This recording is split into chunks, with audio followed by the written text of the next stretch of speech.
Qizajonlar, endi sizlar bilan biskviti yong'oqli bo'lgan tortimizni o'rganib olamiz. Bismillah deb ishimizni boshlab olamiz.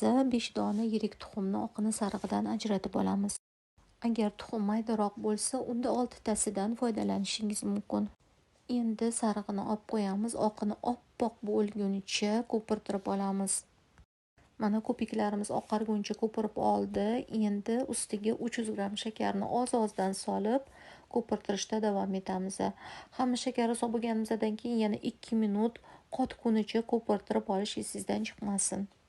Mana vinchikdan ko'rsangiz ham bo'ladi, qanaqangi qattiq holatda ko'pirib tayyor bo'lganini.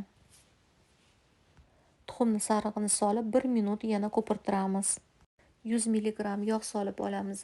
Buni ham 1 minut atrofida ko'pirtirib olamiz.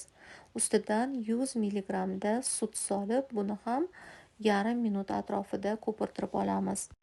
Endi unga 2 choy qoshiq zirhli zil solib elakdan o'tkazib olamiz va 100 gram atrofida yong'oq solinadi. Barchasini sekinlik bilan lopatkada aralashtirib olinadi.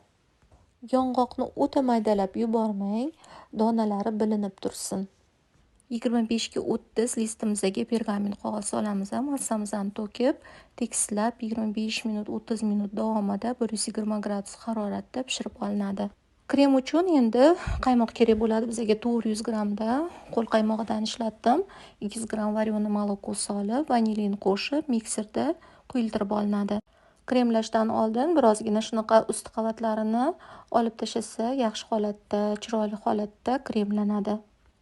Mana 18 diametr qilib korjni tekislab oldik. Endi bundan 3 ta korjni ketma-ketlikda kremlab yopib olamiz. Barchasini yopib olganingizdan keyin ust qavatini birozgina bostirib olish esingizdan chiqmasin. Albatta qolipda qotirgan yaxshi, shundagina chiroyli yaxshi qotadi, tekis qotadi. Qoliplarimiz ayni bo'lib qolgani uchun shundoqlicha qotirdim.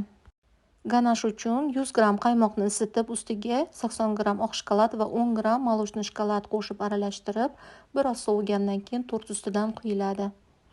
Usti qotib olish uchun 20-30 daqiqa xolodilnikka olib qo'yamiz. Mana yong'oqli tortimiz tayyor bo'ldi. Atroflarini ochib, buni xohishga qarab chiroyli qilib bezatib dasturxonga tortamiz.